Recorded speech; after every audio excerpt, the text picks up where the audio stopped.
1991 Koga Miyata Skyrunner Carbolite. This bike belonged to a former bike mechanic who sadly passed away since, and only 7 of these bikes were sold in the Netherlands at the time, which makes this mountain bike extremely rare indeed. It's a competition cross-country mountain bike, and as with all top models of that period, it features a frame triangle composed of Carbolite tubing. Since the use of carbon in the bike industry was still in the early stages, it meant it wasn't until 1994 that Koga Miyata would introduce their first monocoque carbon frame. But earlier models had the frame made of carbon, which was reinforced from the inside with a 0.7mm aluminum tubes. This was glued into aluminium lugs, which gives the frame its unique look. Only the top steerer and down tube were made from Carbolite. The seat and chainstays were still made from aluminum.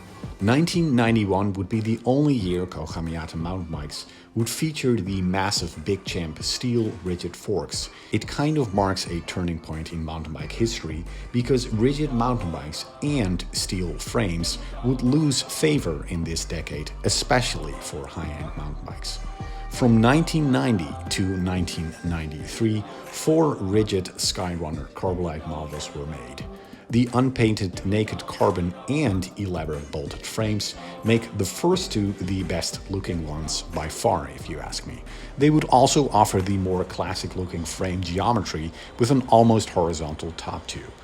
But the 1991 version has several features that make it stand out from the rest of the pack. It has a bigger 1.125-inch headset and a 73mm bottom bracket shell with anti-chainsuck teeth as part of the frame itself.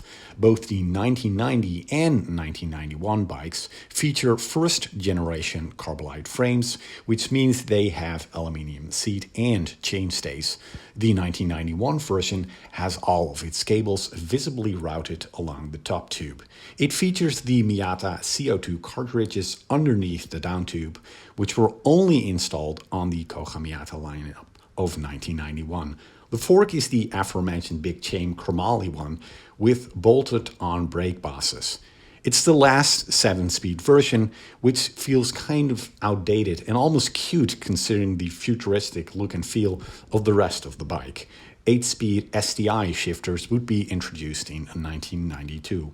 It's also the last mountain bike with the fitted Dior XT group set being top of the line, before the XTR M900 group set would be the new king of the hill. I wanted to have a rigid mountain bike as part of my collection, and as with any bike I own, my bikes are meant to be ridden.